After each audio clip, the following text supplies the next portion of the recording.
తాడేపల్లిలోని CM camp కార్యాలయానికి కోనసీమ, రాయలసీమ ఎమ్మెల్యేలు క్యూ కట్టారు. మంత్రి విశ్వరూప్, కొండేటి చిట్టిబాబు, రాపాక వరప్రసాద్తో జగన్ 1-to-1 మీటింగ్స్ నిర్వహిస్తున్నారు. అమలాపురం నుంచి విశ్వరూప్ను వేరే స్థానానికి మారుస్తారని తెలుస్తోంది. ఇక చిట్టిబాబు, వరప్రసాద్కు ఈసారి టికెట్ నిరాకరించినట్టు సమాచారం. ఉభయ గోదావరి జిల్లాల్లోని సీట్ల మార్పుపై అధికారిక ప్రకటన వచ్చే అవకాశం ఉంది. మరోవైపు అనంతపురం జిల్లా నుంచి ఉషాశ్రీ చరణ్, శంకర్ నారాయణ, కాపు రామచంద్రారెడ్డి కూడా క్యాంపు కార్యాలయానికి వెళ్లారు. కర్నూలు నుంచి గుమ్మనూరి జయరాం, కడపకు చెందిన రఘురామరెడ్డి సీఎంతో భేటీ కానున్నారు.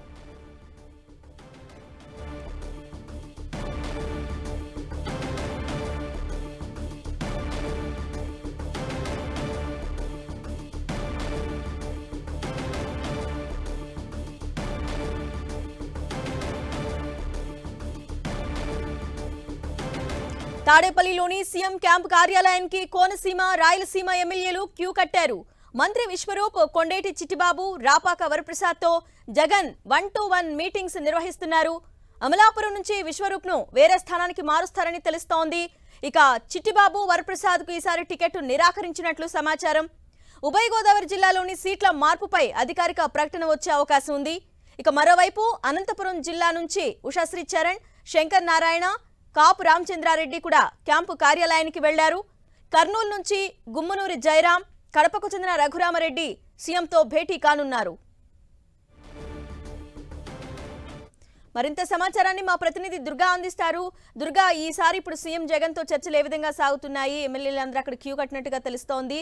అదేవిధంగా ఎవరికి సీట్లు కేటాయించే అవకాశం ఉంది? ఎవరెవరికి టికెట్లు నిరాకరిస్తున్నట్టుగా తెలుస్తోంది?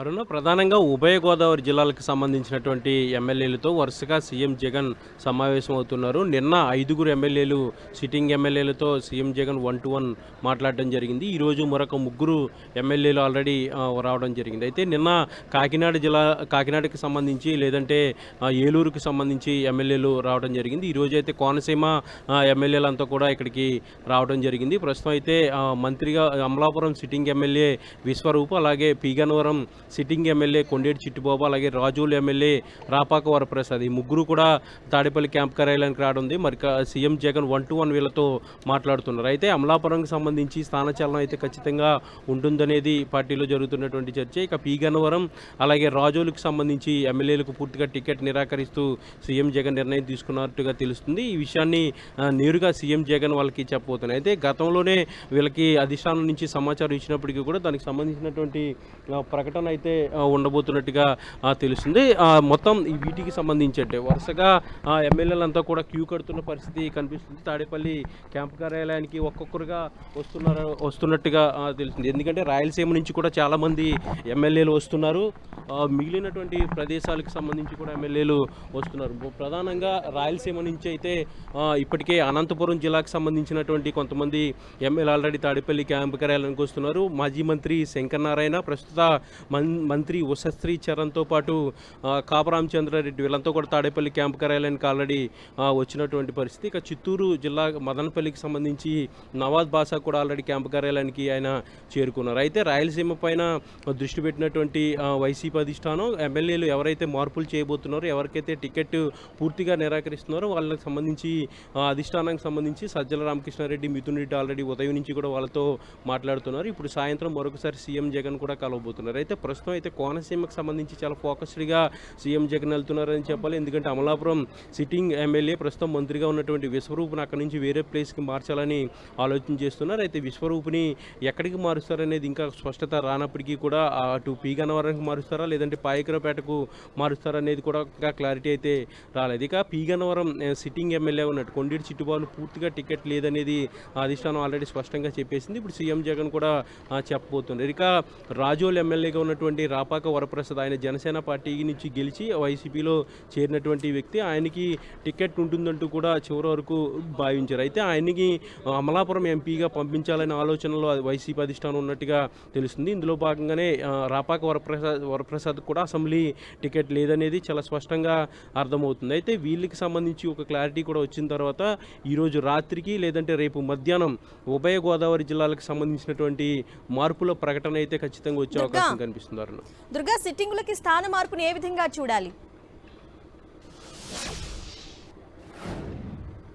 అయితే సిట్టింగ్ ఎమ్మెల్యేలు ఎవరైతే గెలిచే అవకాశం లేదని వైసీపీ అధిష్టానం భావిస్తుందో వాళ్ళకి వేరే చోటకి మారుస్తున్నారు. ఎందుకంటే ఒక చోట ఉన్నటువంటి కొన్ని అక్కడ ఉన్నటువంటి పరిస్థితులు, నేతల మధ్య ఉన్నటువంటి విభేదాలు, అలాగే కేడర్లో ఉన్నటువంటి అసంతృప్తి, వీటన్నిటిని కూడా బేరేజ్ వేసుకుంటంతో పాటు స్థానికంగా ఉన్నటువంటి ఈ సమస్యలు, అలాగే ప్రజలతో మమేకమైనటువంటి పరిస్థితి గత 5 సంవత్సరాల నుంచి కూడా ఎమ్మెల్యేల పనితీరు ఏ విధంగా ఉంది, వీటన్నింటికి సంబంధించి కూడా వివిధ సర్వేలు నిర్వహించారు. ఆ సర్వేల్లో నెగిటివ్ ఫలితాలు వస్తే అక్కడి నుంచి వేరే చోటకి మారుతున్నారు. పూర్తిగా ఎమ్మెల్యే గెలవరు, ఎక్కడికి మార్చినా కూడా ఎమ్మెల్యే గెలవడు అనే పరిస్థితి ఉంటే పూర్తిగా టికెట్ని కూడా నిరాకరిస్తున్నారు. దీంతోపాటు సామాజిక సమీకరణాలు కూడా బేరేజు వేసుకోవాల్సినటువంటి అవసరం ఉంది. కాబట్టి వీటన్నిటి కూడా చూసిన తర్వాత టికెట్ ఇస్తే గెలిచే అవకాశాలు ఉన్న వాళ్ళకి మాత్రమే టికెట్ కొనసాగిస్తున్నారు, వేరే చోటకి మారుస్తున్నారు. కానీ ఎవరైతే పూర్తిగా గెలుపు అవకాశాలు లేవు వాళ్ళకి పూర్తిగా టికెట్ నిరాకరిస్తున్నారు. ఎందుకంటే ఇప్పటికే మొదటి లిస్టులో 11 మందికి సంబంధించినటువంటి మార్పులు చేసినప్పటికీ అందులో 3 వైసీపీ ఎమ్మెల్యేలు, అలాగే ఒక ఎమ్మెల్యే టీడీపీ నుంచి వచ్చినటువంటి మద్దాలగిరి, నలుగురికి మొత్తం పూర్తిగా టికెట్ నిరాకరించారు. ఇప్పుడు రెండో లిస్టులో కూడా దాదాపు 6 నుంచి 8 మందికి టికెట్ పూర్తిగా లేని సిట్టింగ్ ఎమ్మెల్యేల పేర్లు కూడా వచ్చే అవకాశం అయితే కనిపిస్తుంది. ఇక మార్పులు అనేవి కూడా ఎక్కువగా మంత్రుల స్థానచలనం కూడా ఎక్కువగా జరుగుతుంది. ఎందుకంటే మొదటి లిస్టులో 3 మంత్రులు విడదల రజని, మెరుగు నాగార్జునతో పాటు ఆదిమూలపు సురేష్, ఈ 3కు సంబంధించినటువంటి మార్పులు ఆల్రెడీ మొదటి లిస్టులో ఉన్నాయి. ఇప్పుడు రెండవ లిస్టులో 3 మంత్రులకు సంబంధించినటువంటి మార్పులు ఉండబోతున్నాయి. పినిపే విశ్వరూప్, అలాగే చెల్లిపోయిన వేణును ఆల్రెడీ రాజమండ్రి రూరల్కి వెళ్ళాలని నిన్న సీఎం జగన్ ఆదేశం కూడా ఇచ్చారు. కాబట్టి ఈ నేపథ్యంలో 2 మంత్రులకు సంబంధించినటువంటి మార్పులు కూడా రెండో లిస్టులో ఉండే అవకాశం కనిపిస్తుంది. ఏదైనప్పటికీ కూడా పార్టీలో చాలా భారీ మార్పులు చేసేందుకు సీఎం జగన్ నిర్ణయం తీసుకున్నారు. వచ్చే ఎన్నికల్లో ఖచ్చితంగా అనుకున్న టార్గెట్ని రీచ్ అవ్వాలంటే మార్పులు తప్పనిసరి, ఈ విషయంలో ఎక్కడ కూడా మొహమాట పడేది లేదంటూ కూడా సీఎం జగన్ చెప్తూ వస్తున్నారు. ఏదైతే తాను లిస్టు 175 నియోజకవర్గాలకు సంబంధించి లిస్టు ఫైనల్గా ప్రిపేర్ చేసి పెట్టుకున్నారో దానికి అనుగుణంగా పరిస్థితులను బట్టి ఆయా జిల్లాలకు సంబంధించినటువంటి నేతలని పిలుస్తున్నారు. తాడేపల్లికి పిలిపించి ముందుగా అధిష్టానానికి సంబంధించి అటు సజ్జల కానీ లేదంటే రీజనల్ కోఆర్డినేటర్లు ఉన్నటువంటి నేతలు కానీ మాట్లాడి వాళ్ళకి సమాచారం ఇచ్చిన తర్వాత ఫైనల్గా సీఎం వద్దకు కూడా వస్తున్నారు. సీఎం వద్దకి పూర్తిగా టికెట్ లేని ఎమ్మెల్యేలను ఆల్రెడీ పిలుస్తున్నారు. ఇప్పటికే నిన్న 5 ఎమ్మెల్యేలు వచ్చారు. గత లిస్టు ప్రకటించే ముందు కూడా సంతనోతల సుధాకర్ బాబుతో పాటు మిగిలినటువంటి ఎమ్మెల్యే కూడా ఆల్రెడీ వచ్చారు. నిన్న ఎక్కువ మంది సిట్టింగ్ ఎమ్మెల్యేలు ఎవరైతే పూర్తిగా టికెట్ లేదో వాళ్ళంతా కూడా సీఎం జగన్ కలవడం జరిగింది. ఈ రోజు కూడా కోనసీమకు సంబంధించి మరొక 3 ఎమ్మెల్యేలు కూడా వచ్చారు. ఇందులో 2కి టికెట్ లేదనేది ఈ రోజు అయితే సీఎం జగన్ మరి కాసేపట్లో చెప్పబోతున్నారు. Right Durga, thanks for the updates.